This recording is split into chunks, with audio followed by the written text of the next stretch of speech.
My dear students, welcome to Advait education. मैं दीपाली पांडे आप सभी का स्वागत करती हूं अद्वैत एजुकेशन पर। तो मुझे पूरा विश्वास है कि आप सभी मेरे लास्ट वीडियो लेक्चर्स देख रहे होंगे जिसमें कि हम पीवाईक्यू सॉल्व कर रहे हैं। शुरू के 2 दिन हमने देखा कि बिहार पीएससी जो भी 27 दिसंबर को पेपर हुआ किस तरीके के क्वेश्चन पूछे गए। क्लियर। नेक्स्ट उसके बाद हमने देखा कि एसएससी और रेलवे में जो भी कॉमन क्वेश्चन है साइंस के, है ना, फिजिक्स के, वो हमने क्या किए, उठाए। तो इस तरीके से हमने दोनों का डिस्कशन किया माय डियर स्टूडेंट्स कि किस तरीके का क्वेश्चन पूछा जा रहा है ना, फिजिक्स से, रेलवे एंड एसएससी में। तो आपको खुद ही देख करके समझ आ रहा होगा माय डियर स्टूडेंट्स कि जो लेवल है वो कहीं ना कहीं बहुत ज्यादा टफ नहीं है। थोड़ी बहुत चीजें पढ़नी है जिससे क्या होगा, आपका पेपर निकल जाना है। ध्यान देना इस बात को, बिल्कुल सही कह रही हूँ मैं। पीएससी तक का पेपर सॉल्व करके, यदि आपने मेरे वीडियोस देखे हैं, नहीं देखे हैं तो अभी भी जा करके देख सकते हैं। बिहार पीएससी का हमने पेपर सॉल्व किया जिसमें कि हमने स्पेशली देखा कि भाई मतलब 2-4 क्वेश्चन छोड़ दो आप, उसके अलावा सभी क्वेश्चंस क्लास में बताए हैं। मैंने सभी क्वेश्चंस क्लास में बताए हैं और जो टॉपिक बताया है उससे भी क्वेश्चन बने हैं। क्लियर। तो हम आज अगेन यहाँ पर हाजिर हैं कुछ नए पीवाईक्यूज के साथ। तो आज हम देखने वाले हैं organic compound, it means organic जो कार्बनिक यौगिक हैं, कार्बनिक यौगिक से किस तरीके के क्वेश्चंस आपके पेपर में बनते हैं। सो लेट्स सी कि पहला क्वेश्चन क्या है हमारा। पहला क्वेश्चन कह रहा है alcoholic tragedies that result in blindness etcetera are harmful substances. Clear. निम्नलिखित में से ऐसा कौन सा सब्सटेंस है जो कि हार्मफुल है हमारे लिए, हमारी बॉडी के लिए, हमें नुकसान पहुंचाता है। तो पहला एलिमेंट दिया हुआ है एथिल अल्कोहल। क्या my dear students ethyl alcohol इतना हार्मफुल है हमारी बॉडी के लिए? नहीं है। हमने पढ़ा है कि एथिल अल्कोहल, देखा है कि एथिल अल्कोहल एक्चुअली में बॉडी के लिए इतना हार्मफुल नहीं है कि एट द इंस्टेंट डेथ तक बात पहुंच जाए, कहना चाहिए, है ना। आइए देखते हैं कि निम्नलिखित में से ऐसा कौन सा एलिमेंट है जो एक्चुअल में बहुत हार्मफुल है हमारी बॉडी के लिए, है ना। तो आपके सामने है कि जो मेथिल अल्कोहल होता है या मेथेनॉल होता है, मेथेनॉल पॉइजनिंग जो होती है my dear students, methanol poisoning जो है ये बहुत ही डेंजरस होती है। Clear. Methanol poisoning is a serious issue किस में, मेडिकल, सोशल एंड साथ ही साथ इकोनॉमिकल प्रॉब्लम इशू है, क्योंकि इसकी वजह से नॉर्मल नहीं गंभीर बीमारियां हो सकती हैं। जी हाँ, यदि आपने इसको कंज्यूम किया, यदि मेथिल अल्कोहल कंज्यूम कर लेते हैं आप एथिल अल्कोहल की जगह, तो बिल्कुल इसकी वजह से आपको इंस्टेंट डेथ तक हो सकती है। यानी कि यह बहुत ही हार्मफुल है। साथ ही बहुत सारी बीमारियां हो जाती हैं, लाइक सिर दर्द तो फिर भी नॉर्मल है, चक्कर आना एटसेट्रा एटसेट्रा, बहुत सारी ऐसी चीजें हैं जो कि क्या करती हैं, आपको हार्म पहुंचाती हैं। जबकि जो बाकी एग्जांपल दिए थे my dear students, amyl alcohol, benzyl alcohol and ethyl alcohol, ये तीनों उतना हार्म नहीं करते हैं जितना कि मेथिल अल्कोहल आपको हार्म करता है। तो ध्यान देने वाली बात है my dear students. Next time यदि क्वेश्चन बनता है कि निम्नलिखित में से सबसे ज्यादा डेंजरस कौन है हमारी बॉडी के लिए, तो आप बिल्कुल कहोगे, इजिली कहोगे कि मेथिल अल्कोहल जो है शरीर के लिए बहुत ही खतरनाक है। क्लियर। तो धोखे से भी एथिल अल्कोहल की जगह मेथिल अल्कोहल नहीं लेना है। क्लियर। चलिए नेक्स्ट क्वेश्चन देखें। आइए, अगला क्वेश्चन है माय डियर स्टूडेंट्स कि निम्नलिखित में से किस उत्प्रेरक का उपयोग वनस्पति तेलों के हाइड्रोजनीकरण के लिए किया जाता है। ये इंपॉर्टेंट क्वेश्चन है, अगेन भी पूछ सकता है, तो इसको ध्यान से समझिएगा। विच of the following catalyst is used for hydrogenation of vegetable oil. यानी कि निम्नलिखित में से ऐसा कौन सा पदार्थ है जिसको हम उत्प्रेरक के समान यूज करते हैं हाइड्रोजनेशन प्रोसेस में। पहली बात तो कैटलिस्ट या उत्प्रेरक होते क्या है। देखो कैटलिस्ट जो है नाम से ही क्लियर है। क्लियर। जो कैटलिस्ट है, एक्चुअली कैटलिस्ट या उत्प्रेरक का जो काम है माय डियर स्टूडेंट्स, उस प्रक्रिया को, यानी कोई भी प्रक्रिया हो रही है उसको फास्ट मोड के साथ साथ उस प्रक्रिया को होने में हेल्प करना। सपोज यदि आप एग्जाम दे रहे हो, जैसे, है ना, आपको एसएससी या रेलवे किसी का एग्जाम देना है, लेकिन जो कोचिंग इंस्टीट्यूट्स होते हैं वो एक्चुअल में आपको हेल्प करते हैं भाई, वो एक तरह के कैटलिस्ट का काम करते हैं आपको एग्जाम निकलवाने में, क्योंकि एक्चुअल में आपको नहीं पता है कि किस तरीके की चीजें पढ़नी है, किस फॉर्म में पढ़नी है, कैसे शॉर्टकट ट्रिक्स के साथ पढ़नी है, नहीं पता है। क्लियर? तो एग्जैक्टली वैसे जो कैटलिस्ट होता है किसी भी केमिकल प्रोसेस को फास्ट होने में हेल्प करता है, साथ ही साथ पूरा होने में, उस प्रक्रिया को पूरा करने में कैटलिस्ट का हाथ होता है। क्लियर? साथ ही साथ अब देखते हैं माय डियर स्टूडेंट्स कि इस क्वेश्चन में जो पूछा है हाइड्रोजनेशन प्रोसेस जो है इसमें कौन सा कैटलिस्ट का यूज करते हैं, तो माय डियर स्टूडेंट्स निकिल का यूज करते हैं। पर आइए देखते हैं कि जो हाइड्रोजनेशन प्रोसेस होती है वो एक्चुअल में होती कैसे है ना। देखिए, तेल जो रिफाइंड ऑयल होता है, हम बस रिफाइंड ऑयल देखते हैं, लेकिन उसके पीछे की एक्चुअल में क्या प्रोसेस है वो तो हमने सोचा ही नहीं। तो आइए थोड़ा सा यहाँ पर देख लेते हैं। जो आपका नॉर्मल क्या है माय डियर स्टूडेंट्स, यहाँ पर आपको दिख रहा है जो नॉर्मल ऑयल सीड, क्या है ये? नॉर्मल ऑयल सीड है। क्लियर? इस ऑयल सीड को क्या करेंगे हम? क्रश करेंगे। ऑयल सीड को कर दिया गया क्रश। क्रश करने के बाद, छोटे छोटे पार्ट्स में तोड़ने के बाद इनकी होगी रिफाइनिंग, देन होगा फिल्ट्रेशन, देन मिलेगा आपको ऑयल। क्लियर? जिसको आप कहते हो रिफाइंड ऑयल। एक्चुअल में जो रिफाइनिंग और जो फिल्ट्रेशन प्रोसेस है यह जो किस में होती है कहना चाहिए, तो टेक्निकली हम उसको नाम दिए हैं क्या? हाइड्रोजनेशन प्रोसेस या कि हाइड्रोजनीकरण। हाइड्रोजनीकरण के थ्रू हम जो आपका ऑयल सीड आया था क्रश हो करके, उससे हम क्या करते हैं? तेल को फिल्टर करते हैं। क्लियर? अब ध्यान देने वाली बात है कि इस टैंक में सपोज आपने ऑयल सीड को क्रश करके यहाँ डाला, तो यहाँ ऊपर की तरफ यदि आप देख पा रहे हो माय डियर स्टूडेंट, ऊपर की तरफ यहाँ पर हम निकिल को रखते हैं जो कि यहाँ पर कैटलिस्ट का काम करता है। क्लियर? कैटलिस्ट का काम करता है या कहें कि उत्प्रेरक का काम करता है। सीधी बात है, पहले आपको ये समझना होगा कि जो आपका यहाँ पर कैटलिस्ट का काम कर रहा है, क्वेश्चन में जो पूछा है वो तो निकिल है। हाइड्रोजनीस मतलब कई बार पूछ सकता है आपसे पेपर में कि जो हाइड्रोजनीकरण प्रोसेस है वो एक्चुअल में किस लिए यूज की जाती है, तो आप बता दोगे कि तेल बनाने में, तेल को रिफाइन करने में कौन सी प्रोसेस होती है? हाइड्रोजनीकरण प्रोसेस होती है। क्लियर? तो आपने देखा कि जो ऑयल सीड था उसको आपने क्रश किया, देन रिफाइन एंड फिल्ट्रेशन के लिए कौन सी प्रोसेस यूज की? हाइड्रोजनीकरण या कहें कि हाइड्रोजनेशन प्रोसेस आपने यूज करी। क्लियर? इस हाइड्रोजनेशन प्रोसेस में आपने निकिल को यूज किया एज अ कैटलिस्ट। कोई भी प्रोसेस को फास्ट होने में मदद करता है कैटलिस्ट। यहां पर हम इसको फास्ट करने के लिए निकिल कैटलिस्ट का यूज कर रहे हैं, निकिल को एज अ कैटलिस्ट या उत्प्रेरक यूज कर रहे हैं। क्लियर? अब फिल्ट्रेशन के बाद आया आपका पोस्ट ब्लीचिंग, देन हो गया ब्लेंडिंग, पैकेजिंग और आपको मिल गया क्या? Oil my dear students. तो समझ आया कि एक्चुअल में रिफाइन ऑयल बनता कैसे है। क्लियर हुआ? तो हमारा क्वेश्चन था माय डियर स्टूडेंट्स कि निम्नलिखित में से हम किसका उपयोग करते हैं एज अ कैटलिस्ट, तो आप क्या आंसर दोगे? आप दोगे निकिल का यूज आप करते हो as a catalyst. Clear? Clear हुआ कि नहीं हुआ? कौन सा यूज करते हैं हम? निकिल यूज करते हैं। किस लिए यूज करते हैं? एज अ कैटलिस्ट यूज करते हैं। नेक्स्ट क्वेश्चन देखते हैं माय डियर स्टूडेंट्स कि अगला क्वेश्चन क्या कह रहा है। आइए देखते हैं अगला क्वेश्चन क्या है।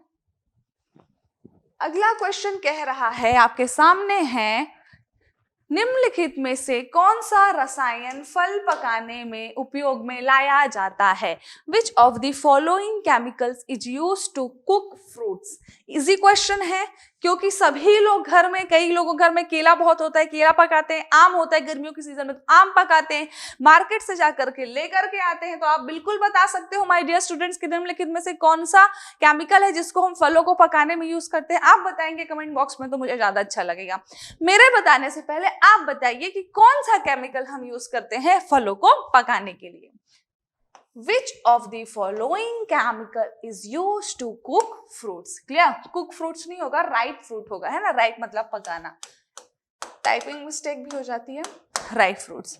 तो क्या सोडियम क्लोराइड? पागल हो क्या? नमक से पकाएंगे क्या? है खराब हो जाएगा, है ना? कैल्शियम कार्बाइड, पोटेशियम क्लोराइड या नन ऑफ द अबव? तो my dear students, calcium carbide है जिसके थ्रू हम बढ़िया गर्मियों में आम पकाते हैं। केले का सीजन होता है तो केले पकाते हैं, यानी कि फलों को पकाने के लिए कैल्शियम कार्बाइड है। ये मोस्ट ट्रेंडिंग क्वेश्चन है, कई बार घूमते फिरते कहीं पर भी पूछ लिया जाता है। क्लियर? तो आप किसी भी चीज की यदि प्रिपरेशन करो और अब साइंस पूछी जा रही है तो ये क्वेश्चन बहुत इंपॉर्टेंट होने वाला है आपके लिए। क्लियर? चलिए, तो पता चला कि क्या होता है, कैल्शियम कार्बाइड के थ्रू हम क्या करते हैं, फलों को पकाते हैं। तो option B will be the correct answer. Next question देखते हैं my dear students.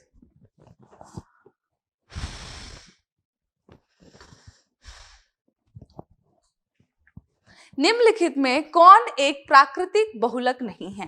Which of the following is not a natural polymer? Easy question है, बता दो कि आप, क्योंकि पहला ही ऑप्शन है ओम, दूसरा है रेशम, चमड़ा, नाइलॉन।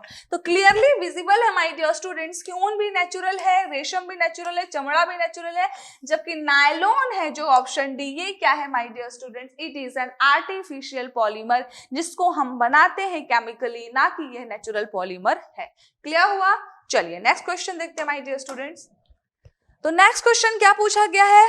पूछा गया है कि ऐसा बहुलक जो विशेषतः बर्तनों पर ना चिपकने वाली सतह में लगाया जाता है, वह कौन सा बहुलक है? देखो, नॉन फ्राइंग पैन या नॉन स्टिक पैन होता है ना, सॉरी नॉन फ्राइंग पैन नहीं होता, नॉन स्टिक पैन सभी लोग यूज करते हैं ना, नॉन स्टिक पैन यूज करते हैं। लेकिन कभी सोचा क्या कि एक्चुअल में हमारे पास तो नॉर्मल पहले तवा हुआ करता था, अब उस तवे में ऐसा क्या केमिकल कोट कर दिया गया जिसकी वजह से वह नॉन स्टिक बन गया? तो माय डियर स्टूडेंट्स, टेफ्लॉन जो पॉलीमर है उसकी यदि आप कोटिंग कर देते हो तो वह जो पैन है आपका नॉन स्टिक पैन बन जाता है। नॉन स्टिक कढ़ाइयां बन जाती हैं, नॉन स्टिक यूटेंसिल्स बन जाते हैं, कहना चाहिए नॉन स्टिक बर्तन बन जाते हैं। क्लियर हुआ? चलिए, तो किसी भी बर्तन को जो नॉन स्टिक बनाया जाता है वो कौन सा पॉलीमर होता है माय डियर स्टूडेंट्स? तो निम्नलिखित में से होने वाला है टेफ्लॉन, ऐसा है जिसकी वजह से आप क्या करते हो, उसको नॉन स्टिक बनाते हो। क्लियर हुआ? चलिए नेक्स्ट क्वेश्चन देखते हैं माय डियर स्टूडेंट। एक बात और जो इंपॉर्टेंट है कि जो आपका टेफ्लॉन है, क्या है माय डियर स्टूडेंट्स? टेफ्लॉन है, इसको हम क्या कहते हैं, यह ज्यादा इंपॉर्टेंट है, पॉलीटेट्राफ्लोरोएथिलीन कहते हैं। नेक्स्ट टाइम एग्जाम में जरूर बनेगा कि PTFE, टेफ्लॉन ऑप्शन में ही नहीं रहेगा, पूछेगा नॉन स्टिक पैन में आप किसकी कोटिंग करते हो, तो आपके पास ऑप्शन रहेगा PTFE लो। यानी कि आपको फुल फॉर्म भी पता होना चाहिए, साथ ही साथ इसका जो केमिकल नाम है यानी कि टेफ्लॉन का रासायनिक नाम भी आपको पता होना चाहिए माय डियर स्टूडेंट्स। क्या है? पॉलीटेट्राफ्लोरोएथिलीन। याद रहेगा, P for poly, T for tetra, F for fluoro, E for ethylene. Clear? तो वही चीज लिखी हुई है कि टेफ्लॉन जो टेफ्लॉन है my dear students, is a brand name, clear, of chemical coating polytetrafluoroethylene PTFE। It was first made in 1930। 1930 में इसको इंट्रोड्यूस किया गया था my dear students, to create a non reactive. अब देखो भाई, हमने जब बनाया तो हमको ये भी देखना पड़ेगा इतनी तेज आग आ रही है ना, कोई भी चीज पिघल सकती है, तो हम ऐसा केमिकल यूज करें जो हमें हार्म भी ना करे। ऐसा तो नहीं हमने कुछ भी लगाया, पोत दिया, बना दिया भाई नॉन स्टिक है, पता चला वो शरीर को हार्मफुल कर रहा है। एक्चुअल में ये भी करता है कहीं ना कहीं, मतलब जो पहले के समय में यूज किया जाता था लोहे की कढ़ाइयां, तो सबसे बेस्ट होता है क्योंकि उससे खाने से कहीं ना कहीं शरीर में आयरन की कमी भी नहीं होती है। ठीक है? आप बोलोगे मैम कैसी बात कर रहे हो? हाँ मैम, बिल्कुल सही बात कर रही हैं कि जो लोहे की कढ़ाइयां यूज की जाती हैं बिल्कुल सही था। एल्यूमिनियम के बर्तन भी कहीं ना कहीं हार्मफुल है, धीरे धीरे कैंसरजेनिक होते हैं ये। क्लियर?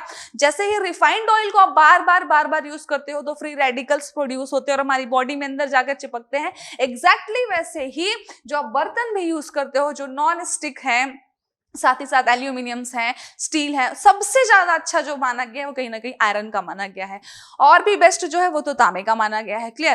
तो मतलब कहने की बात है, पहले आप देखे होंगे तो लोग पीतल के भी बर्तन यूज किया करते थे, इसीलिए पीतल, तांबा, आपका आयरन बेस्ट होते हैं शरीर के लिए। टेफ्लॉन में भी जो कोटिंग की जाती एक्चुअली वो 90% कहना चाहिए हार्मफुल बिल्कुल नहीं है, क्लियर।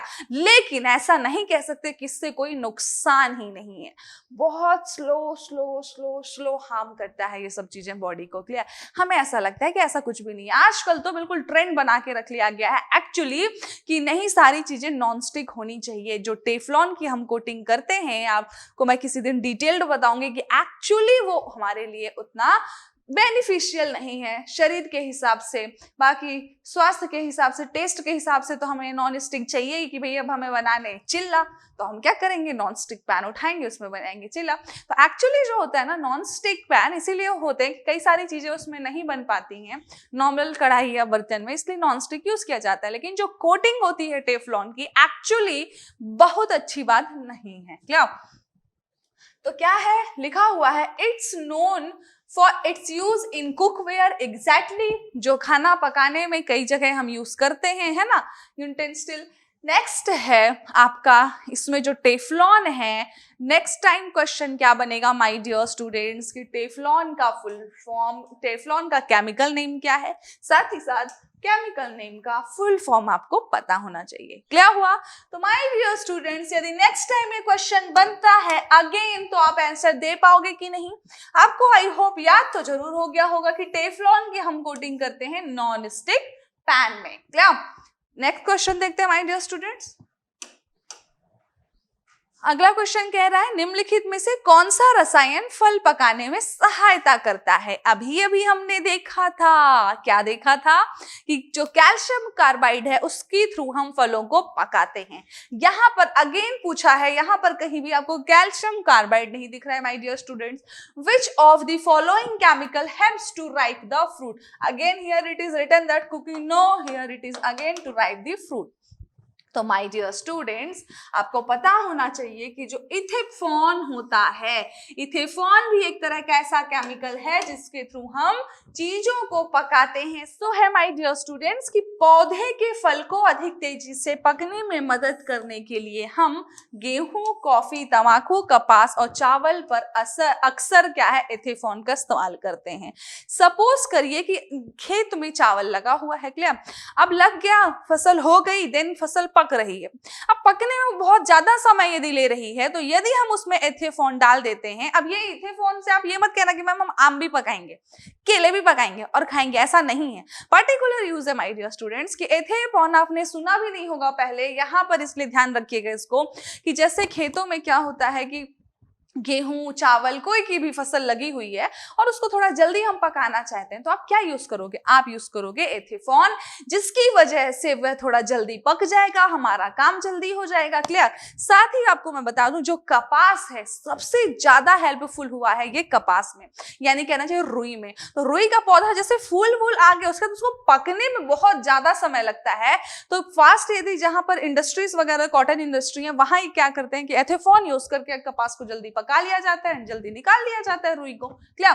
तो सबसे ज्यादा हेल्प किसमें करता है? ये रुई या कपास में करता है। बाकी सारी फसलें जो है, चाहे कॉफी हो, चाहे तंबाकू हो, चाहे गेहूं हो, चावल हो, हर किसी में पकाने के लिए फसल को यूज किया जाता है। तो आपको नेक्स्ट टाइम याद होना चाहिए माय डियर स्टूडेंट्स कि एथेफॉन एक ऐसा केमिकल है जो फसल को पकाने के लिए उपयोग किया जाता है। किसको? फसल को, या कहे क्रॉप को पकाने में उपयोग किया जाता है। लेकिन जो अभी हमने पढ़ा कैल्शियम कार्बाइड, कैल्शियम कार्बाइड किसमें उपयोग किया जाता है माय डियर स्टूडेंट्स? वह फ्रूट्स को पकाने में उपयोग किया जा रहा था, एंड इथेफॉन जो है फसल को पकाने में उपयोग किया जा रहा है। दोनों में डिफरेंस याद रहेगा ना? चलिए नेक्स्ट क्वेश्चन देखते हैं माय डियर स्टूडेंट्स। अगला क्वेश्चन है एथिल अल्कोहल में निम्न को मिलाकर पीने के अयोग्य बनाया जाता है। एथिल अल्कोहल में हम क्या ऐसा मिला दें कि पीने, हम उसको पी ही नहीं सकते, समझे? अब एथेनॉल या एथिल अल्कोहल में पानी तो भाई मिलाओगे तो एथेनॉल या एथिल अल्कोहल में ऐसी कौन सी चीज आप मिला दो कि वह पीने योग्य नहीं बन सकते, यानी उसके बाद आप पी नहीं सकते। जैसे अभी आपने देखा था मेथिल अल्कोहल, मेथिल अल्कोहल को आप पी नहीं सकते क्योंकि उसके बहुत सारे हार्मफुल है, पॉइजनिंग कर देता है शरीर में, क्लियर? तो एथिल अल्कोहल में ऐसा क्या मिला दे माय डियर स्टूडेंट्स कि आप उसको पी ही नहीं पाओ? तो है क्या पोटेशियम से? नहीं भाई, साइनाइड वाइनाइड नहीं, साइनाइड से तो इंसान मर ही जाएगा बिल्कुल, है ना। तो मेथेनॉल यदि ऑप्शन में दिख रहा है आपको, और अभी अभी मैडम ने बताया है कि मेथेनॉल भी पॉइजनिंग करता है, और यदि आप एथिल अल्कोहल पे CH3CH2OH में CH3OH मिलाओगे तो वह भी पॉइजनिंग कर देगा, क्योंकि ऑलरेडी मेथेनॉल की जो प्रॉपर्टी है पॉइजनिंग वाली, जो मेथेनॉल की पॉइजनिंग वाली प्रॉपर्टी है वो इसमें हावी हो जाती है। यानी कि जैसे ही आपने एथिल अल्कोहल में मेथेनॉल मिलाया, उसके साथ ही साथ पिरिडीन को भी मिला दिया, तो लो भाई वह बिल्कुल भी पीने योग्य नहीं बचेगा। तो option B will be the correct answer. Clear. Next question क्या पूछा भाई, देखते हैं। नेक्स्ट क्वेश्चन पूछा है कि छपाई में प्रयोग की जाने वाली स्याही निम्नलिखित में से किसके अपघटन से प्राप्त होती है? देखो नॉर्मली तो जो स्याही है वो कार्बन से बनती है, ठीक है, लेकिन यहाँ पर सभी कुछ कार्बन के घटक ही दिए हुए हैं। तो जो मीथेन होता है, यदि ऑप्शन कुछ इस तरीके सा है, ऑर्गेनिक का है, तो माय डियर स्टूडेंट्स क्वेश्चन का लेवल बढ़ाया है यहाँ पर, वरना ऑप्शन में होता कार्बन और आप लगाते कार्बन को टिक, आगे बढ़ जाते। क्लियर। लेकिन यहाँ पर जो यदि इस तरीके के ऑप्शन है तो आप लगाओगे मेथेन। मेथेन का उपयोग हम करते हैं किसमें? To form the ink. Clear. Ink बनाने के लिए जो प्रिंटिंग में यूज होता है। तो option B is the correct answer. Clear हुआ। चलिए नेक्स्ट क्वेश्चन देखते हैं my dear students. Mustard gas का उपयोग किया जाता है। बहुत इंपॉर्टेंट क्वेश्चन, देखो आज के लेक्चर में मैंने 3 ही जगह का, बहुत इंपॉर्टेंट है, क्योंकि ये न जाने कितनी बार पूछा जा चुका है, साथ ही कितनी बार पूछ लेगा। क्लियर। तो मस्टर्ड गैस बहुत बार पूछता है, घुमा घुमा के पूछता है, क्वेश्चन को चेंज कर करके पूछता है। तो mustard gas is used, question कह रहा है ईंधन के रूप में, केमिकल या रासायनिक युद्ध में, सरसों के तेल के स्रोत में, ठीक है, और नेक्स्ट है आपका इन द फॉर्म ऑफ निर्गंधीकरण, यानी कि जो मतलब कहना चाहिए कहीं पर बदबू वगैरह फैली हुई है तो उसको खत्म करने के लिए, हटाने के लिए। क्लियर।